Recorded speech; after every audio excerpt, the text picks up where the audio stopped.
Welcome everybody to a sort of I would say, not a very normal video on my channel. I am doing a live stream at home, so please forgive me if there's anything wrong with the setup. Let me know if you can hear me, if the picture's good. Is everything all right? All good? Let's see. Everything good, guys? Please let me know. Leave me a comment if you can hear me and see me and all that stuff.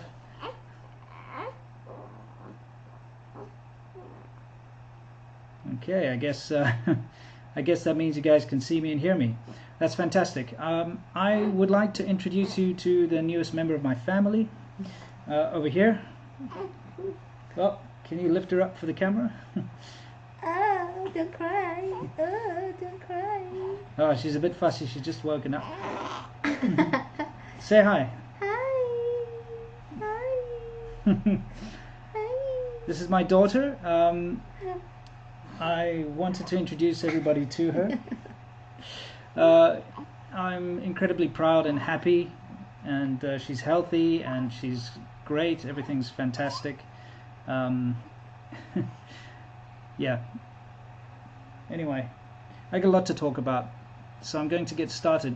Sasha's going to be weighing in on this video as well, but I'm going to start out by just explaining to you, because I'm sure a lot of you have the question, you know, where is it that I live at the moment, and what's the deal? Because there's a lot of mixed, confusing things going on out there, like, do I still live in China? Do I live in the USA? What's going on? Well, it's very easy to explain. Seamilk and I, about a year back, decided that we would start a company. Okay, we're going to start ADV Media, which is, of course, for ADV China and ADV podcasts and everything that we do together. And we realized that it would be foolish for us to base ourselves out of China for various reasons. I mean, when we travel around and we film things, it can be risky. We had some very close calls in Inner Mongolia with both the police and the PLA. And we had a SWAT team come and bust into our hotel room and, you know, search all our stuff, and, you know, it was a big thing. There's a proper story behind all of that, if you've heard it before.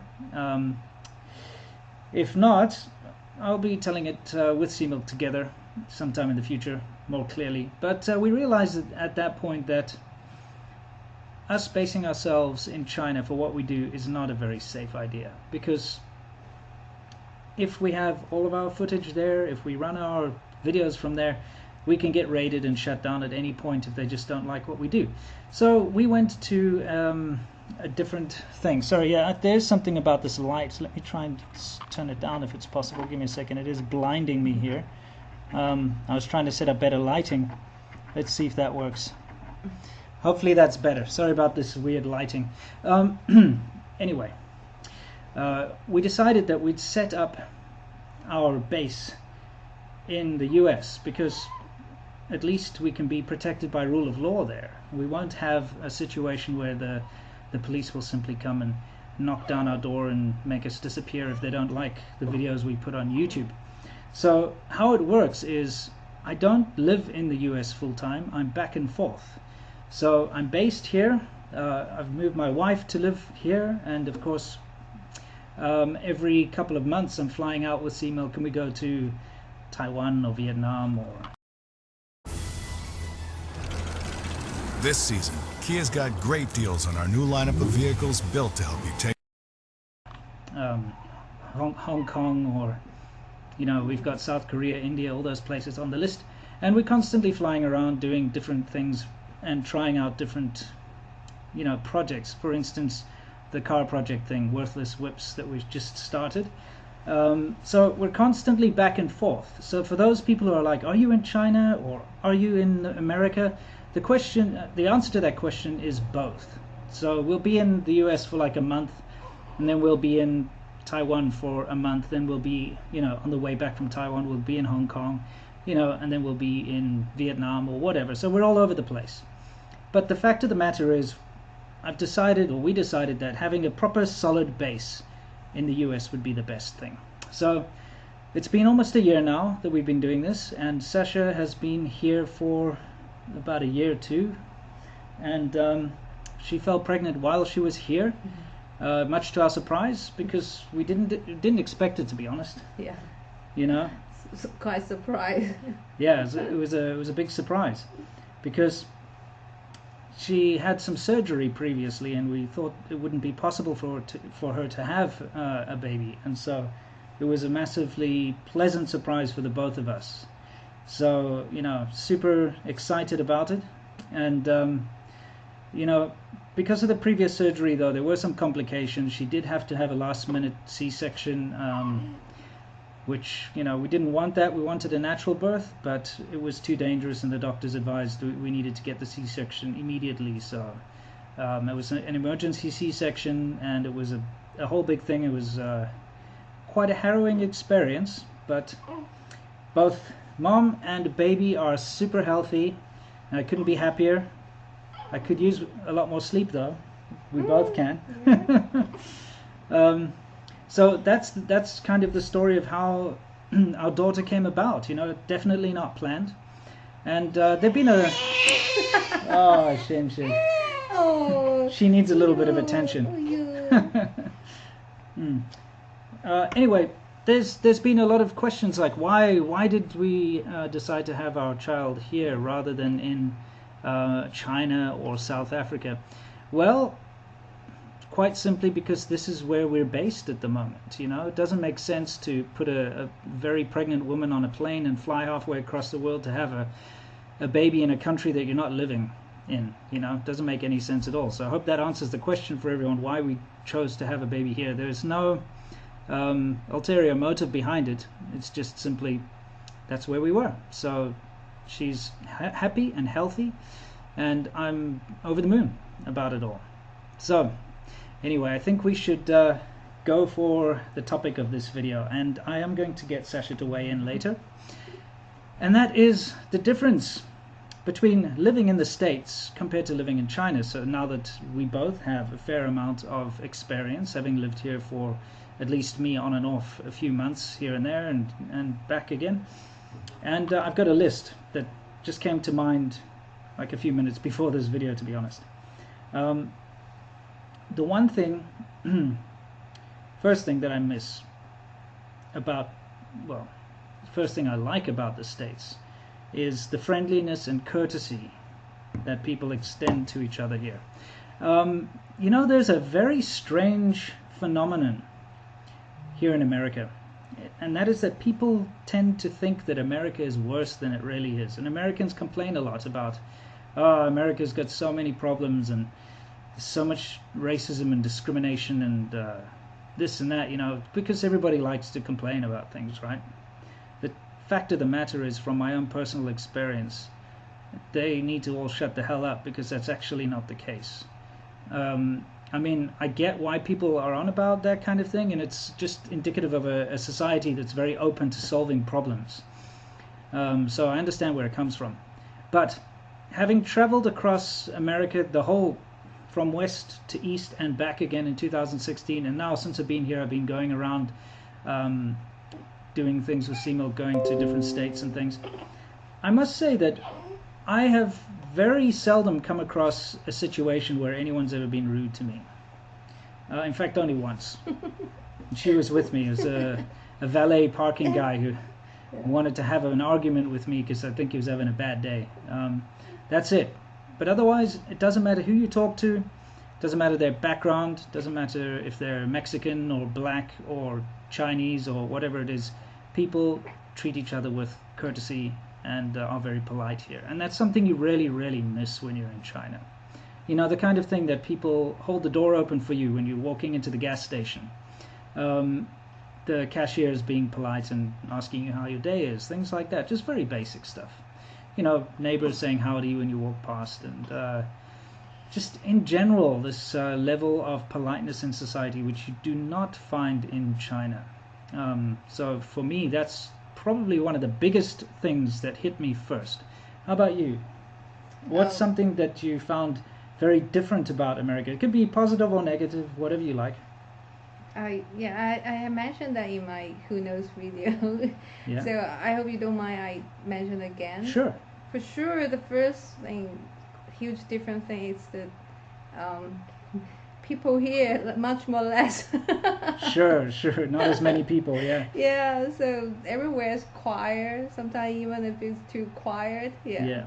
But yeah, that's the biggest difference. I Okay. think. So the biggest difference is, not that many people. Yeah. Do you think that's a good thing or a bad thing? I think some parts good, some parts bad. Right. Because for the good part, I really enjoyed when I go to the supermarket or drive on the street. That part I super enjoyed it. Yeah. But the bad part is like I couldn't walk on the street at nighttime by myself. Right. Because no people walk on the street and there's no light. Yeah. So it feels like quite dangerous. Even I know it's a safe, but still don't want to try to do it by myself. That's right. And actually, we have an announcement to make. Sasha today passed her driver's license. So she now has a California driver's license.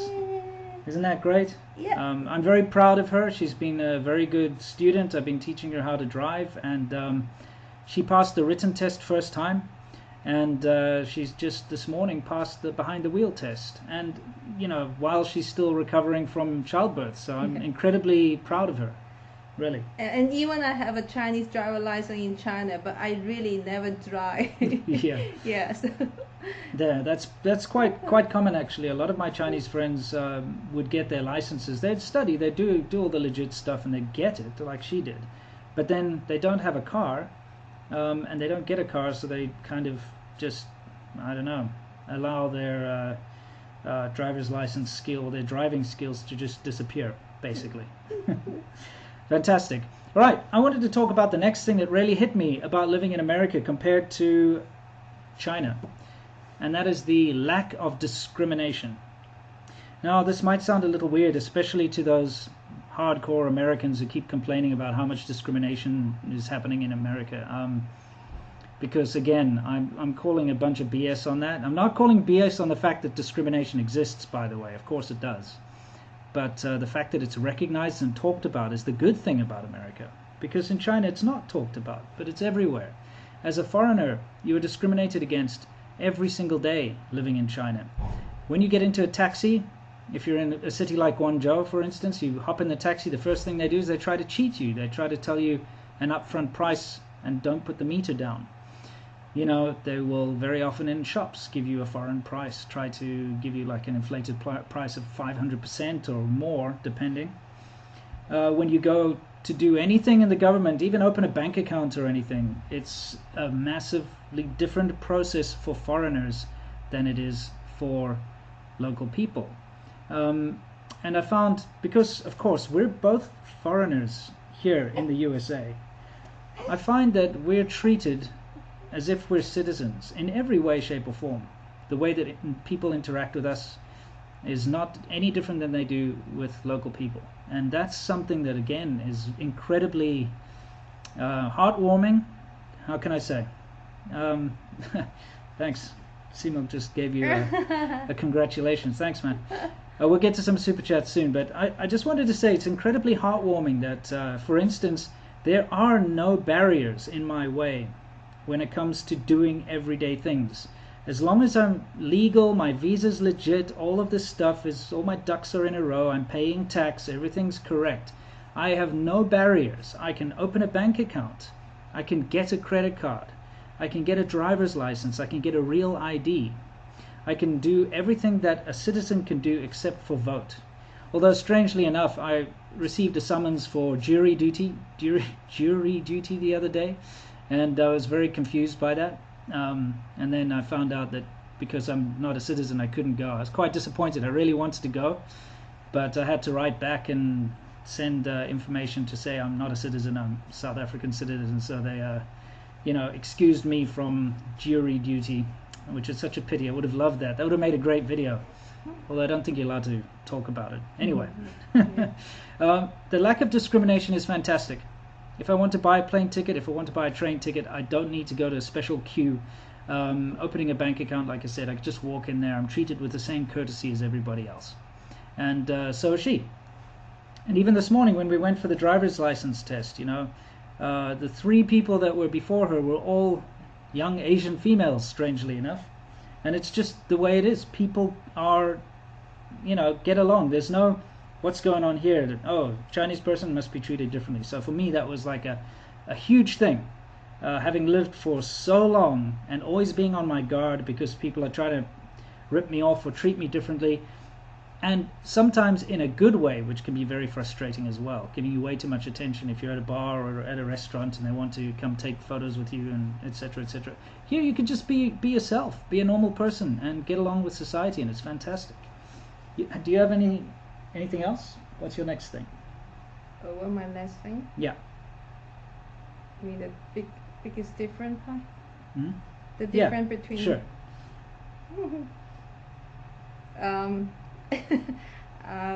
Let me think. For me, maybe like a food or let me think. Sorry, my brain didn't work too well That's fine. after the pregnancy and the baby birth. Yeah, can you show them all our cute baby again? Some people are asking to see. So I think is she half a... There's bitter days ahead. From the ashes of Captain Trips, we have risen! If we're gonna do this, we should do it together.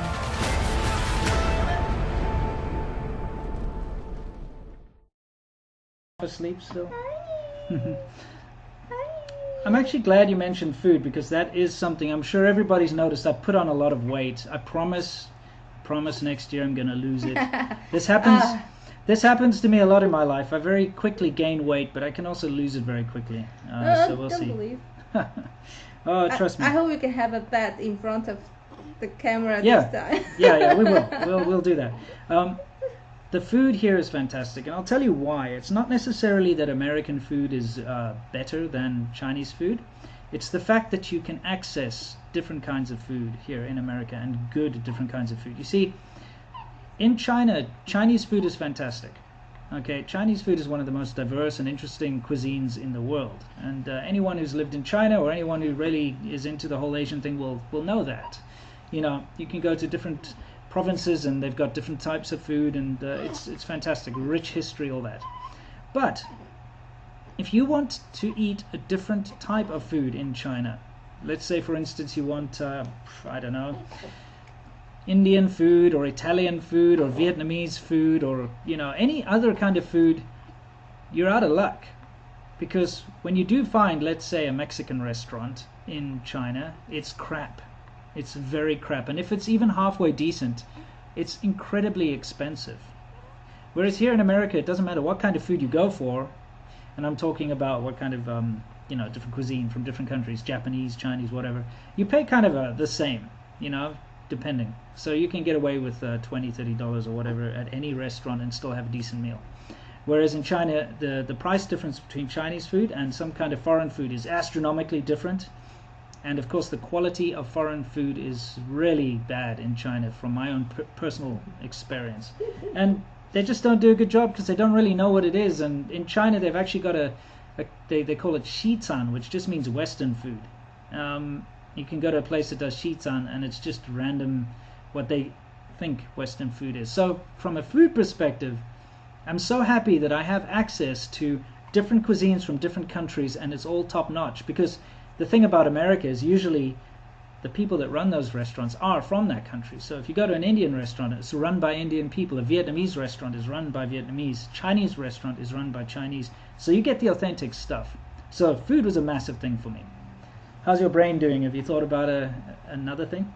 No, when you mention food, I just want to say the different. I mean, I don't mean like the American food is not good.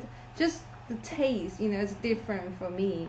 But I'm sure the food quality, I mean, for the safety part, definitely here is better. Just the flavor is still. I didn't realize I have a Chinese stomach. We call 中国胃, you know. I didn't realize I have that problem before, because I thought I kind of like a different kind of food. Yeah. But when I stay here for long enough, I do realize I do have a Chinese stomach. Yeah. Yeah. So I miss the real Chinese food a lot. because the flavor, I used to have that more than 30 years. So Sure. yeah. Yeah, absolutely. When you're used to something, it's difficult to adapt to something new. And actually, for a lot of foreigners going to China, well, depending on the type of cuisine, it can be difficult to adjust. I mean, Cantonese food, for instance, takes a lot of adjustment. Okay, let's see. Again, part of the lack of discrimination is the lack of racism that I've noticed here in America, like I've just said. And it's not, people might say, oh, you live in California and it's all about that, but it's not true. Across the entire country, when I traveled, I noticed just how, and it's tough. I am making, it's really difficult for me to make this video because it's such a sensitive topic, but I'm making a video about how I experienced, for the first time in my life in America, a society that actually doesn't have true racism, if that makes sense. It'll make sense in the video. But what I'm trying to say is, people make out as if there's a lot of racism here, but it's actually not the case. I can vouch for that, coming from South Africa, living in South Africa for the most of my life up until 25, and then living in China for the rest of my life, which both of those countries are completely full of racism and discrimination and whatnot. So I know what the real stuff is compared to the sort of fake stuff here, if that makes sense, and I'll get to it. I've said lack of barriers. Oh yeah, the next one that really gets me is charity. This is something that I really, believe it or not, missed out on. And here in America, you see charity everywhere. I mean, it can be annoying, but you always see little things set up, little stalls where it's like, help the hungry children, or you've got the Salvation Army or whatever ringing their bells outside the supermarkets and stuff. And you shop at a supermarket, and when you're checking out, they're like, would you like to contribute towards St. Jude's Hospital for Cancer for Kids, or would you like to buy a hunger bag for hungry children over the holiday season for $5 or whatever. And I think for a lot of people, they either take it for granted or they find it annoying, but not for someone who's lived for the last decade and more in China, because charity is not something that you see in China. It's not, and it's just because of the situation with the economy and the situation with society, how it's recently changed. Charity is not very high on the minds of people there. And if you've watched my video about Chinese society's worst problem, where people tend to not help other people in need right in front of them, you can understand why they wouldn't help people in need that they don't even know, So for me, to see charity is something that honestly just gives me a happy feeling to be a human being. It's a tough one to explain, but that was a big thing for me. How about you?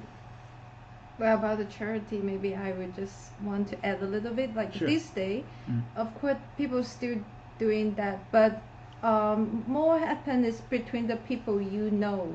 Like, for example, like maybe one of my friend, he will post like a WeChat moment, say like, oh, this is my colleague or my classmate's relative, and the person now have a cancer, please help, that kind of thing on the WeChat. So you can pay like how much you want. Sure. Can be 10 RMB, can be 100 RMB, like you can pay whatever you want. And that's because it's true. Yeah. And the real person can get the money. Yeah. So people would like to do it. But the thing we hate to do is when your company or my hospital force us to donate some money for some place. Yeah. And like sometimes they will have the money limit, so you must pay how much, or sometimes they will just take the money from our salary account straight like that, so you don't have choice to say no. And at the end, you never know that money really go to the person's hand or not. So that's the thing, we hate to do that. Honestly, there have been so many scandals.